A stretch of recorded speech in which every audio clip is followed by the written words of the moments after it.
Hello everybody, Ian Robson here, and welcome to the edition of Westbridge Hills. Alright, we got a couple things going on today. So, what do we got going on? We have a little bit of mixed rations going on today. Our cows are running a bit low on mixed rations. Let's just go there. They have, I guess that's the maximum amount of manure they have. We probably should deal with that soon too. But anyways, they're out of mixed rations once again. So we're going to go ahead and take care of that. I think I have one bale in here already. No, I don't even have a bale. We're also running into this situation where we only have 3 hay bales left. We're going to need to make some hay as well. So what we'll do here is we'll give the cows a little bit of mixed rations. And then I think we'll have to cut some hay for hay. To make dry hay, basically. Because we need to give them a mix of this. I don't know if there's any other options in the game actually to give them anything else other than that. There might be, although I'm not 100% sure on what the options would actually be other than mixed, I don't know, other than dry hay. You probably could, honestly, you probably could give them oops. You probably could give them fine, I'll just do one at a time. You probably could give them hay by itself. That's a possibility. Oops. Helps if you there we go. Helps if you hit it in the right spot. Yeah, you can give them dry. You can give them hay by itself, or like the grass isn't distinguished between wet hay and dry hay. Not at all, which is kind of unfortunate, but it is the way it is. There we go. It is the way it is, so we kind of have to do it this way. It's funny, I seem to be going through hay fairly quickly, actually. A lot quicker than I anticipated. Well, I am accelerating time a little bit, because I'm just kind of curious about something. I guess I can show you that in a second here. Once we give our cows these mixed rations. I actually have discovered, I'm on hard mode, and I've discovered that there we go. I've discovered that cows actually make you a fair decent amount of money. I only have 47 cows. Let's just say that up front. Just leave that there. I only have 47 cows, and if we look at our information, I've been making around $10,000 a day from the cows, which is more than I thought, because I haven't sold anything. If you're wondering how I have $126,000, that's only from fast forwarding time.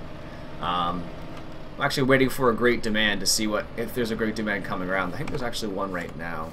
Oops. There's one right now, but not for nothing that I want. Oh no, maybe it's gone already. But we're obviously looking for a barley great demand or a canola great demand. That would be ideal in either scenario.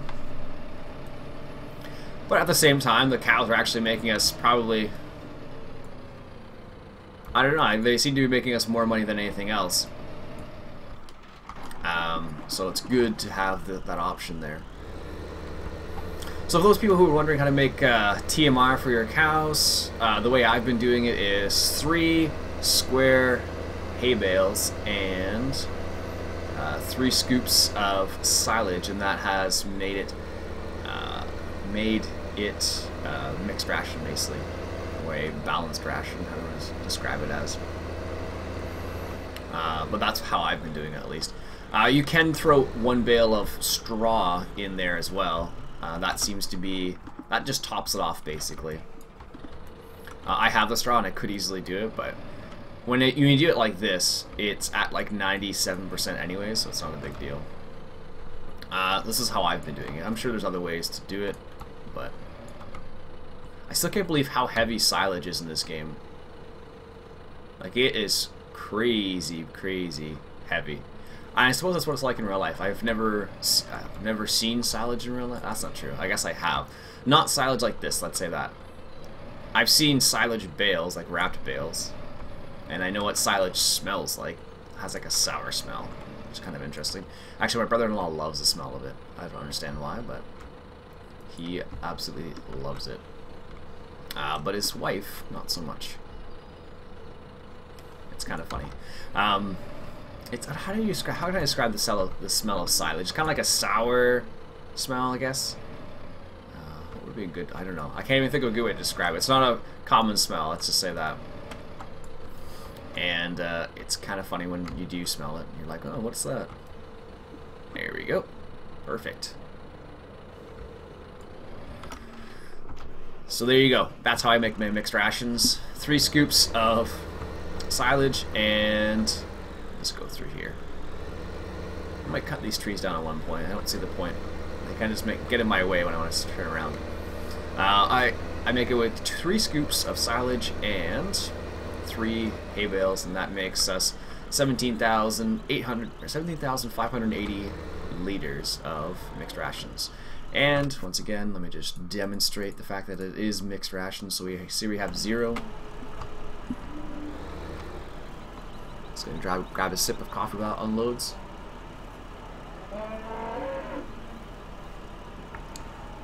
Normally cows just come running for the stuff. I guess depends what type of farm it is, but I've seen lots of beef farms where they go out with like a hay bale or something and they just go hog wild. I guess you could say cow wild. Alright, so as you can see, we now have 17,580 liters of mixed rations. There you go.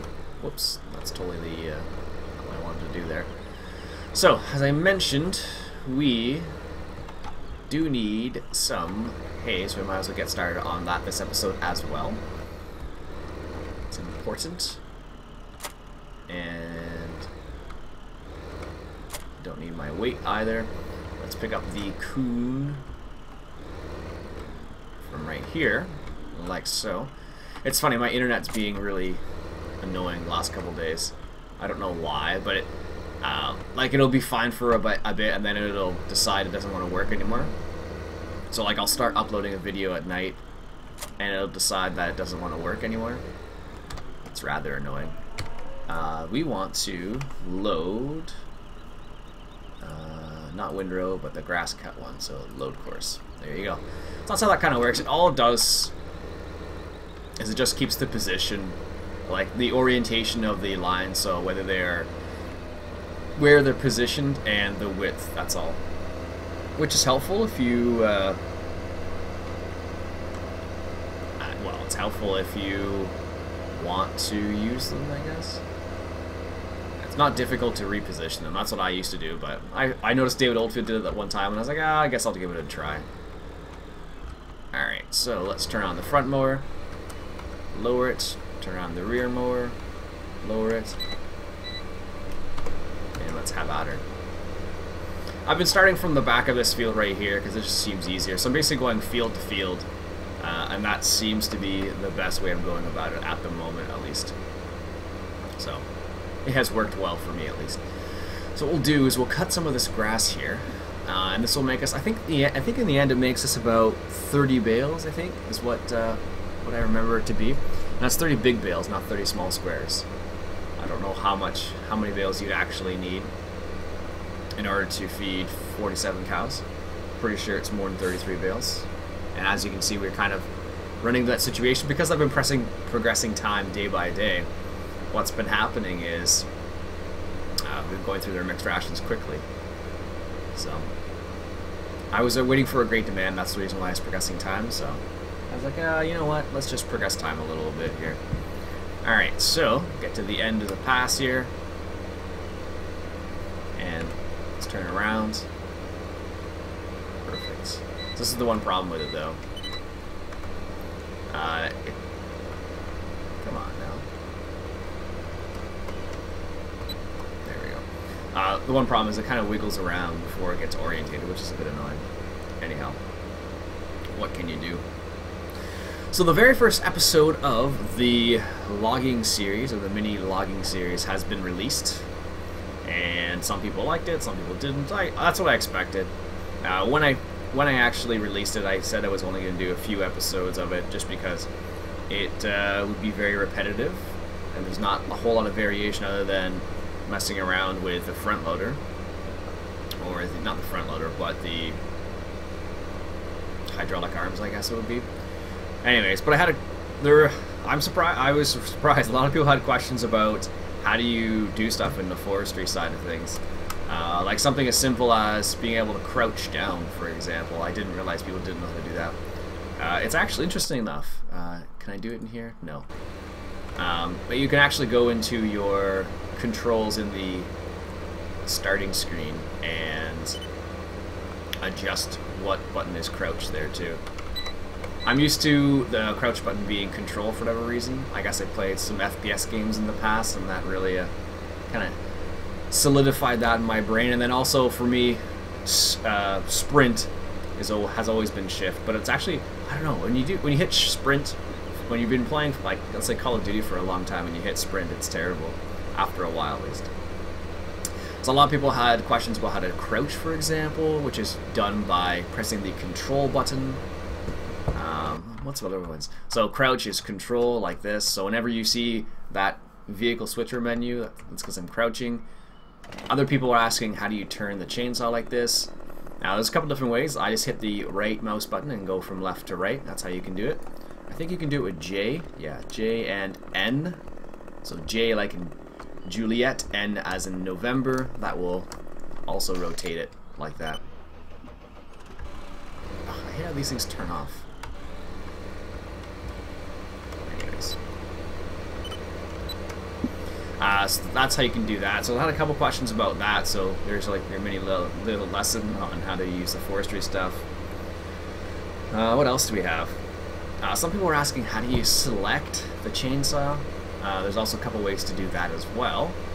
You can do it by using your mouse wheel, scrolling the wheel up or scrolling the wheel down. Both of those will select your chainsaw.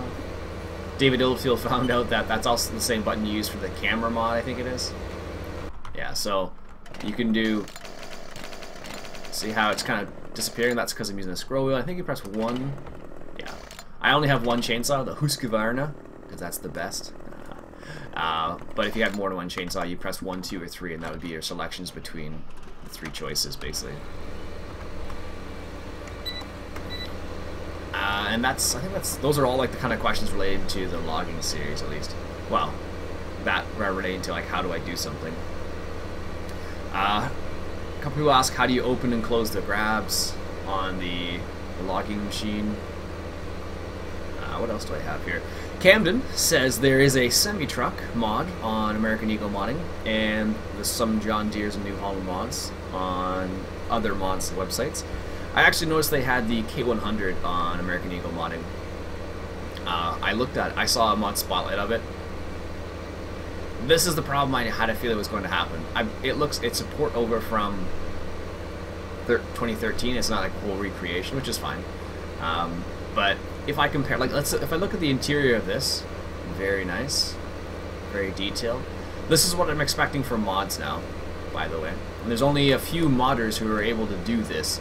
Like, I think it's BJR modding does this, NI modding is able to do this, EuroDZN, and other Ago, I suppose. But there aren't many other people who are able to do it. So the mods you see coming out now look worse than the vanilla equipment, which is pretty terrible in my opinion. If you're going to release something, it better be better than, or equal to, or greater than the in-game equipment. And if it's not, then I'd be a little disappointed. Like, for example, this truck is a pretty solid truck. In 2015, it still needs some work, obviously, because it's upside down, just for an example. Still needs some work, but overall, it's a fairly solid truck. Still, it was a really nice looking truck in 2013, and it's okay in 2015. I was looking at the MAN truck the other day, and I was comparing that to the Kenworth, or the Kenworth, the T800 Kenworth there. And the MAN truck looks a lot slicker. For example, if you're going to make a semi-truck, for God's sake, put the mirrors on too. There aren't, like, that's kind of like one of the nice things about this particular game is it does have mirrors, and of course, please position them in the correct or the appropriate spots, because they aren't always positioned in a good spot right now. So it'd be nice if we had some that actually were. What was the other thing?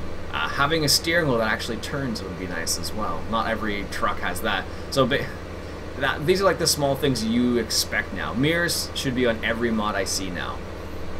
But alas, I have not, unless the mods I have seen have been like recreations of these right here. So because of that, because they've been recreations, they've had the mirrors. But any of the new mods that have come out, I haven't seen. Well, I haven't downloaded a whole lot of mods, I'll be honest, and that's because they honestly don't look that amazing yet.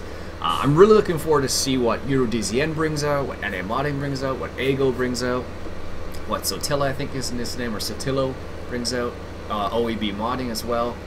I know David Oldfield is thinking about, or no, he's planning on, I should say. He's planning on, there we go, get that turn there. He's planning on creating a whole Massey Ferguson series, which I really look forward to seeing once it's finished. I don't know if he started working on it not yet. I think he's having fun playing the game, which is understandable, but it'll be cool to see what he brings out. But that gives an example of something that potentially is coming out in the future. I haven't been on EuroDZN's website or NA Modding's website to see if they have any whips or work in progresses. We'll see. Anyways, a couple other comments from the logging episode, which went live November 6th, I guess it was. Nolan asks, what kind of PC do I have? And do you have your specs? And what are my specs? So my computer, well, I might as well answer it now. I got this question more and more lately. I don't know why, but I guess people are curious as to what my computer is, which is cool, I guess.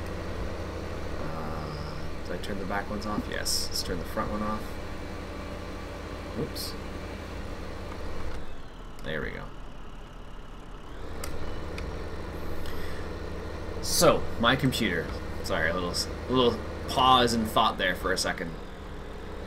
I have a CPU is an i5, an older version. I think it's an i5 quad core, 2.8 gigahertz. What else do I have? 8 gigabytes of RAM. I have my video card is a. Oops, that's not what I wanted to drop. My video card is a NVIDIA GeForce GTX 460, an older version. It's able to run the game still, thankfully. I was concerned that I might not be able to run it very easily.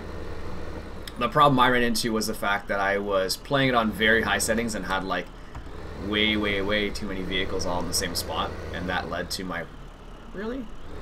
and that led to problems when I first started recording. So I learned quickly not to have that many vehicles in the same spot. What else do I have? I have 3 hard drives, I think it is. I have a 1 terabyte Seagate Backup Plus external hard drive. I also have 2 internal hard drives. I have one that's 100 gigabytes. That's used. Well, it's what's it called? Partitioned. And so let me just bring this up. It's partitioned. So let's load the course. It's partitioned, so it's 100 gigabytes, and it's broken down, I think, into 2 parts. So one that's 100 gigabytes, and one that's like 150 gigabytes, I think it is. What else do I have? Nothing that fancy, to be honest with you. My RAM is 8 gigabytes, as I mentioned, and it's G-Skill RAM, DDR3, if memory serves. Look at that. That looks really good. Sweet. Anyways. What else do I have? I think that's it. That's all the main components, at least. My motherboard's, I think it's a gigabyte. It's called a gigabyte. I forget what it is exactly now. And anything else important? Not really. I have dual screen setup. I have one 27-inch screen and I have one 24-inch screen. What else do I have? I have a webcam. I don't know. Anyways, that's the random stuff about my computer. Not crazy. If people are wondering, I recorded it with a Blue Snowball. It's not the Blue Snowball Ice.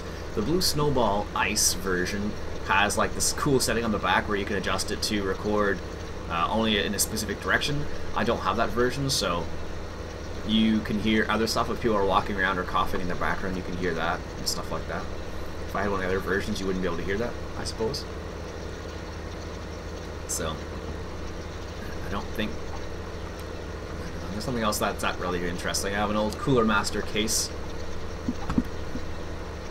I've been thinking about... one of my buddies, he's been thinking about upgrading as well. Like, I considered it, but I think I'm okay for the time being. But I was talking to my buddy about upgrading and stuff like that, and he's running an old Intel Core Duo Core from way back when. And he plays WoW specifically, and he was saying... with the new version, or the new game that's coming out, Warlords or Draenor,